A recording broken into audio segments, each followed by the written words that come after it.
The Chihuahuan desert is as inhospitable as it is vast. I drove through my last small town an hour or two before and hadn't passed a car in 30 minutes. The only noises accompanying me on my journey was the hum of my vintage Cadillac I'd just picked up in San Antonio and the occasional squawk of a turkey vulture overhead. The radio was busted. Not that I cared all that much. I preferred to be alone with my thoughts, especially when driving. The dust bites like a rattlesnake out here, and seeing it creep into the car's dark paint job almost brought a tear to my eye. I can remember that day clearly.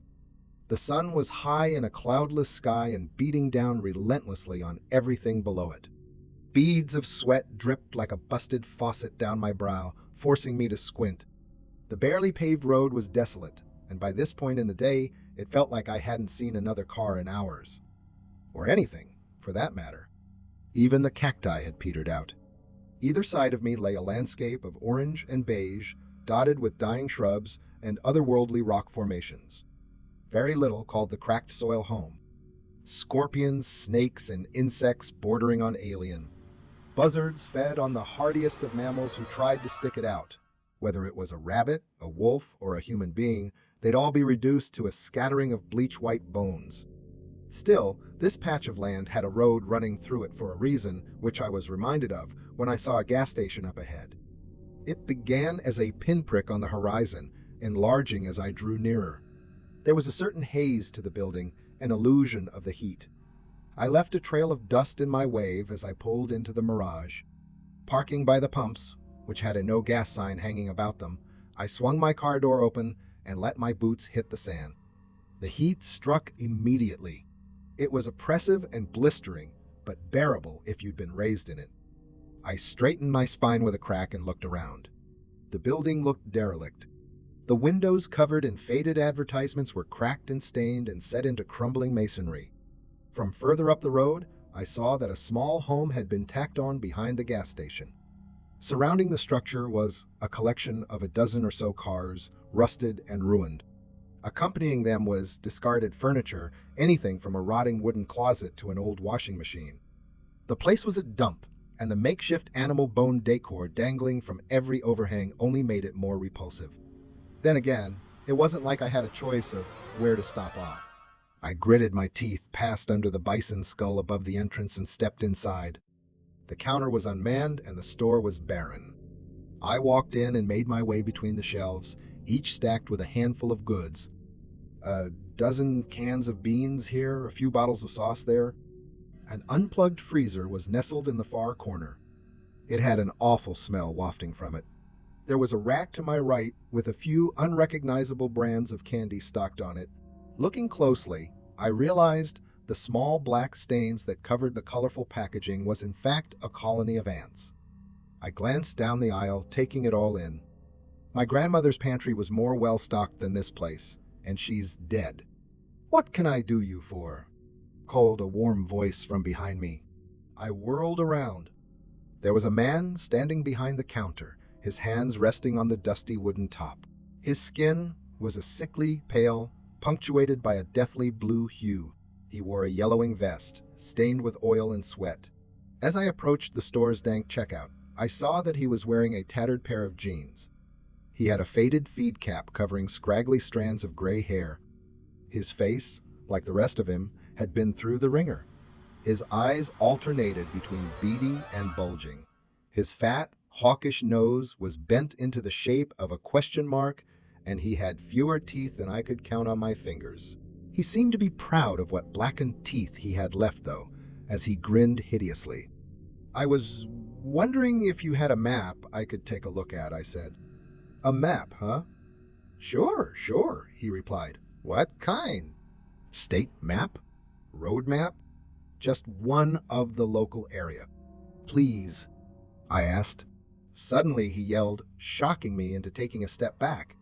"Plum, bring me the small map," shouted the man behind the counter.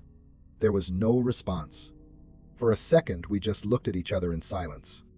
"The name's Hank, by the way," said the man as he wiped his nose on his wrist before holding out his hand to shake mine.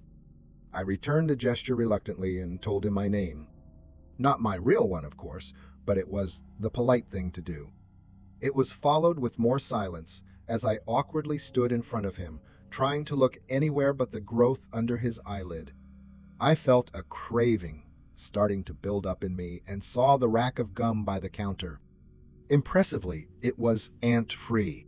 I grabbed a packet of apple-flavored chewing gum and slid it across to Hank. "I'll take this too," I said. Hank nodded. "That'll be," he paused for a long second before saying, as if it was a question, 5 cents. 5 cents? I parroted, surprised. Sorry, said Hank when he saw my reaction. "I meant 45 cents? I took out a crumpled dollar bill and handed it to him. He took it from me and folded it into his antique register, then plucked out the right change, which he deposited into my palm. As I put the gum in the back pocket of my levies, the old door to our left creaked open. A girl shyly walked in, who couldn't have been more than 9 or 10. She had a white dress on, the hem covered in mud and sand. Her skin was a perfect shade of white, and her hair wasn't far behind. She glanced at me with raw pink eyes as she handed a map to Hank. "Thank you, Plum," he said, putting her shoulder. She turned and wandered back through the door. Hank unfurled the map, spreading it out in front of us. It was basic, showing a small section of highways and byways that cut through the surrounding desert. Hank's cruciform pendant dinked against the counter as he leaned, hunchback flared, over it. He poked a finger at me as he slumped forward.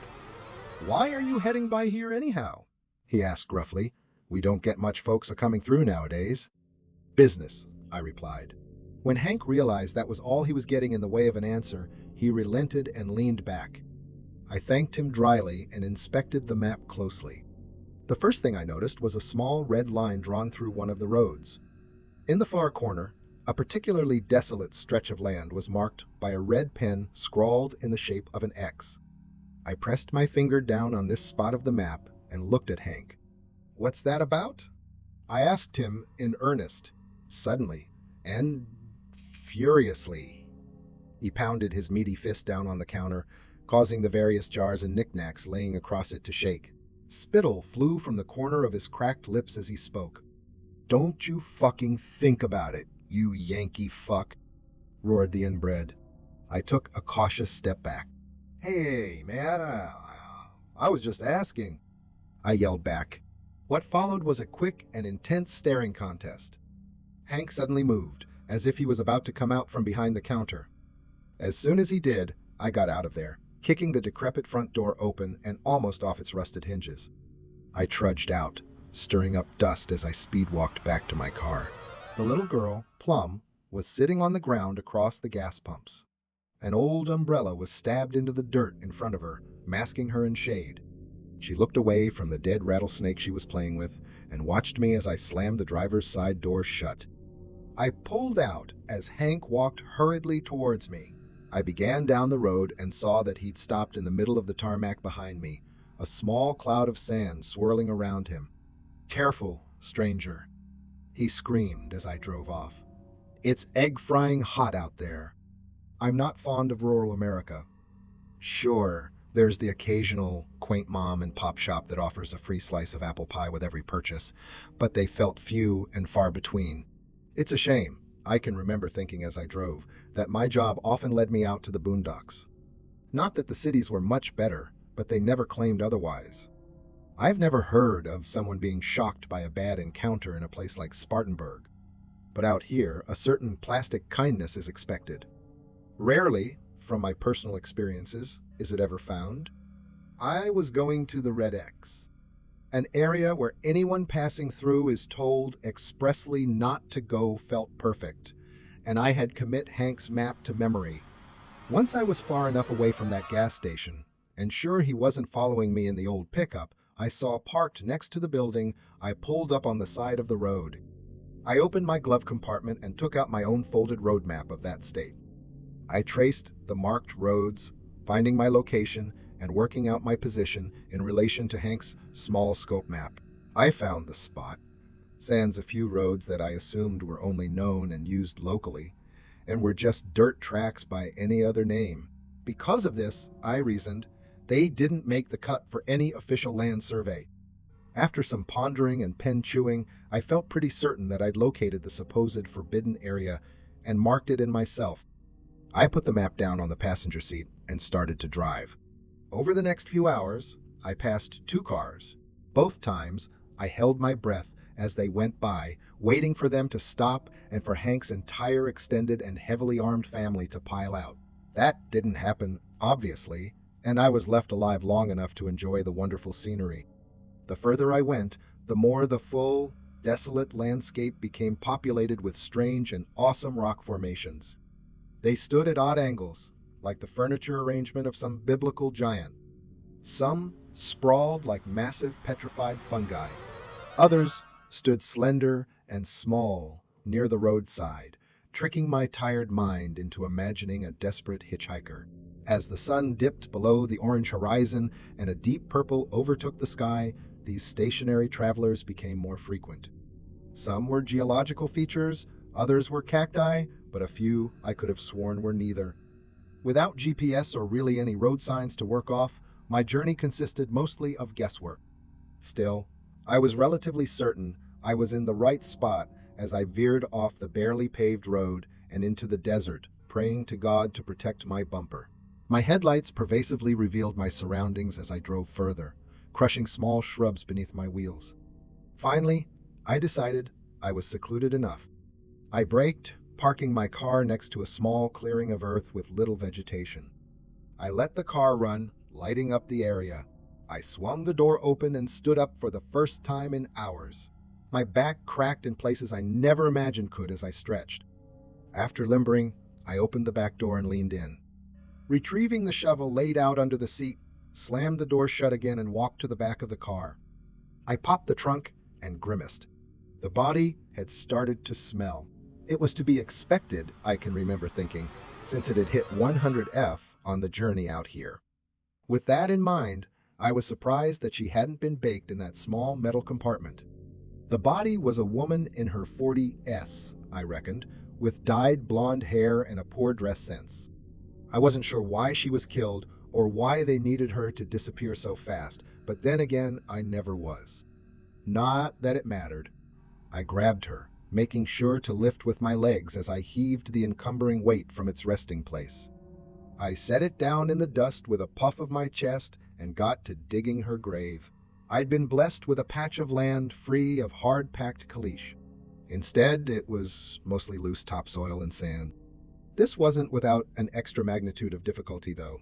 The cold night winds of the desert blew Lois into the slowly deepening hole. On top of this, loose sediment collapsed inwards every few minutes. The whole ordeal felt like taking a step forward and two back. Gradually, the hole began to widen. Soon, it was almost 3 feet deep.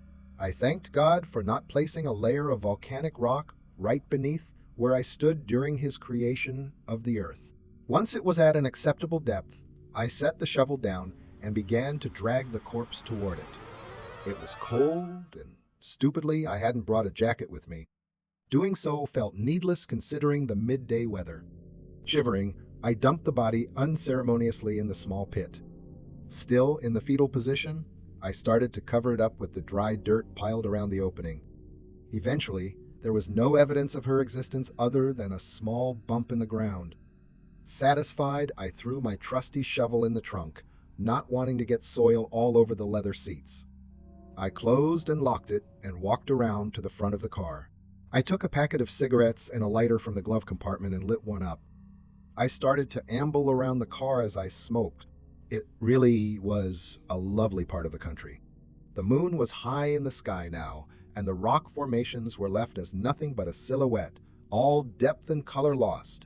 While visually, the beauty had been dampened, I could clearly hear the vibrance of my surroundings. Coyotes howling, owls shrieking, and masses of insects buzzing singularly.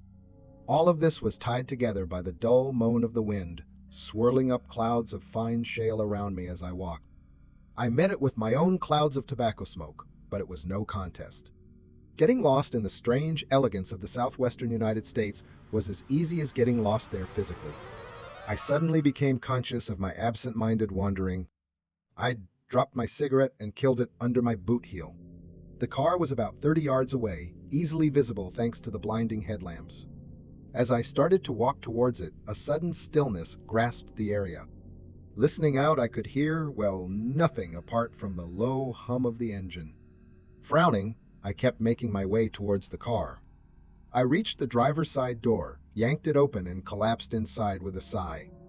I pinched the bridge of my nose. The beginnings of a migraine were starting to take hold. I exhaled again as I started to drive, the uneven ground making for a bumpy ride. I hadn't even reached the road when I saw it. Looking in my wing mirror, I saw someone standing over the grave. The figure was a featureless silhouette, made visible by the moonlight. I stopped the car and got out, squinting to see it better. Was it a mirage? A trick of the dim light? I could make out a head and arms hanging just apart from the torso. I was sure it was right where I had buried the body. I took a flashlight from the glove compartment, flicked the beam on high, and began to make my way toward the figure. Bright light wasn't kind to the foliage, which appeared as sickly green-gray weeds. I brushed past them as the figure came more in view. I strained my eyes to glean more detail until, suddenly, it disappeared. Like a tower being demolished, its humanoid form pancaked downwards and became the night. "Hey, hey!" I shouted, unnerved. I picked up my pace until I was at the spot. I threw the light around me, but saw nothing other than the small patch of upheaved earth.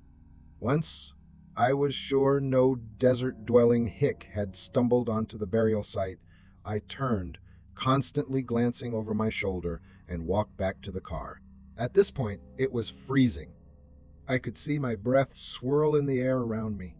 The difference in temperature between midday and midnight was astounding.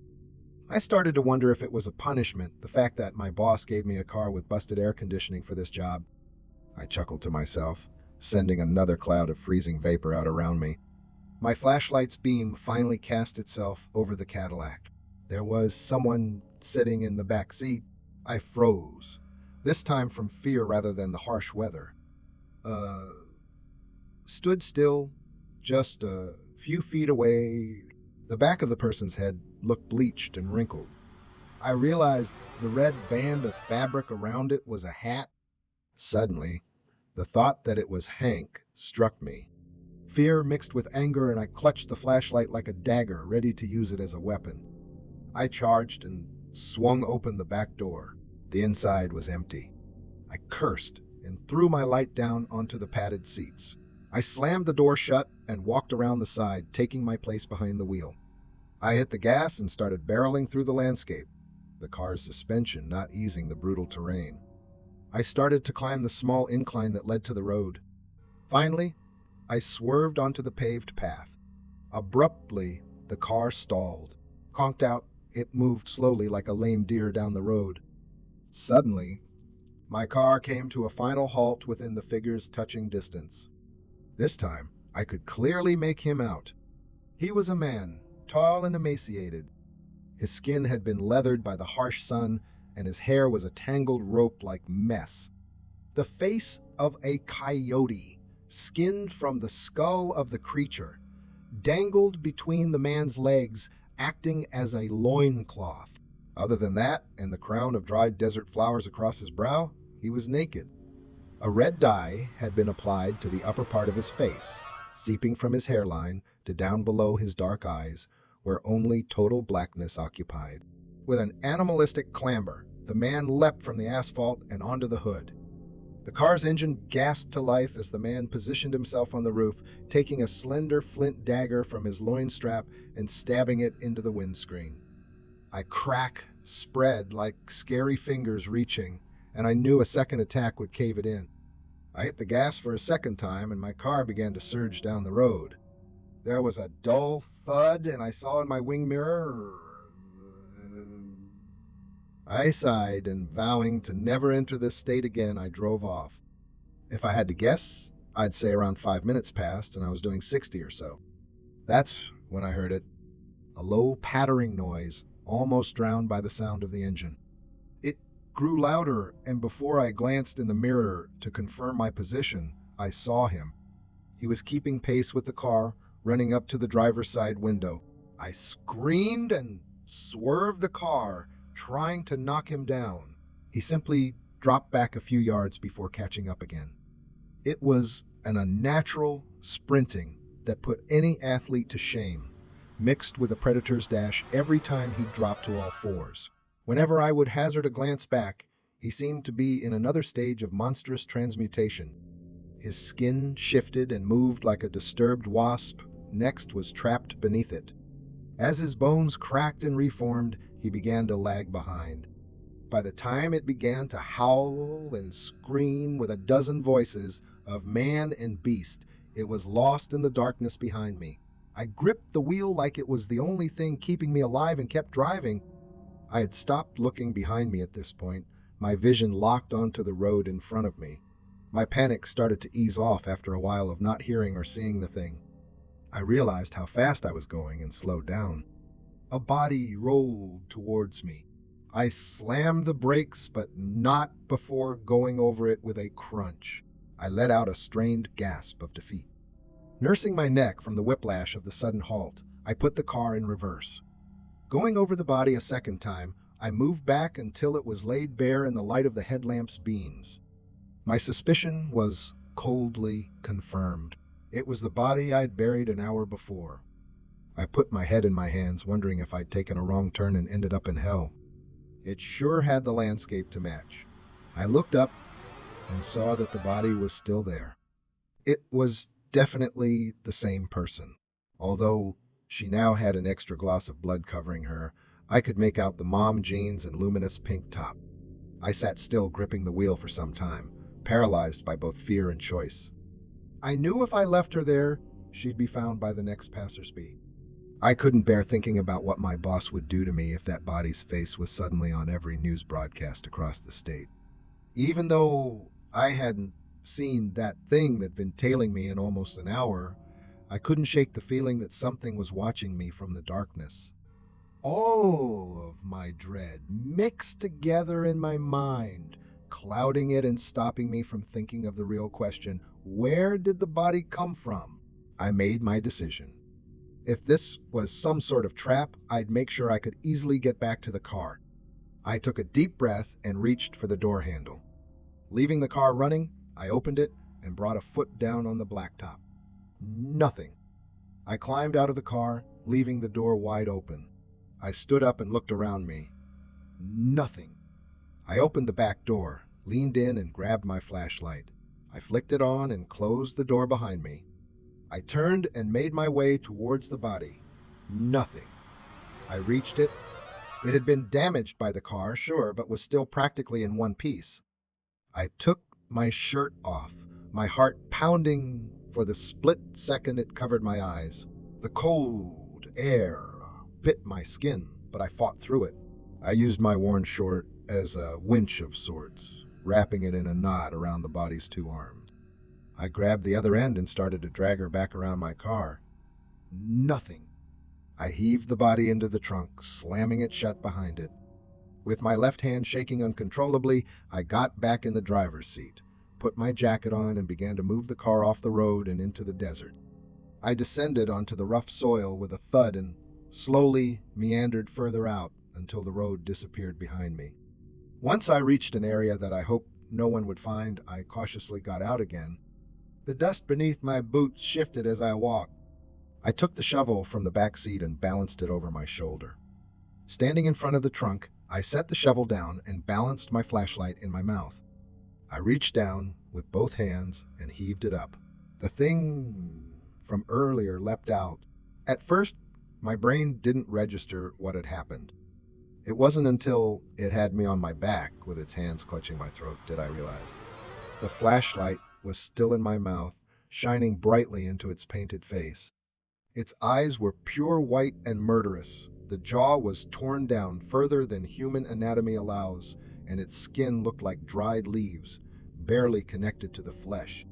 Black spots appeared in my vision as the monster tried to tear my life away. Just before I passed out, my hand found a large, jagged rock. I swung my arm in an arc, bringing the rock down on the base of the thing's skull. It relinquished its grip, falling back long enough for me to get to my feet. I grabbed the shovel and brought it crashing down on the thing's head, buckling its neck. I lifted it again, primed for a second swing, when suddenly the thing flailed its right arm wildly in the air. As it did, the wooden handle of my shovel erupted into flame. Hands sizzling, I dropped the tool and bolted towards my car. The witch, or whatever was trying to kill me, descended to all fours. As I slammed the door shut, it reared up, head-butting the window. A large crack appeared as my car began to move, the uneven terrain brutalizing the suspension. The grotesque witch clung to the frame as I swerved violently. Its skull began to shift under the skin. Before it could transform, I drove into the one structure in the area, a lone standing rock. I turned just before a head-on collision became inescapable. The rock scraped against the side of the car like an iceberg against the hull of a great ship. The witch was pummeled against it as well and went flying off into the darkness. Eventually, the light from my headlamps illuminated the road, and I was once again driving on open highway.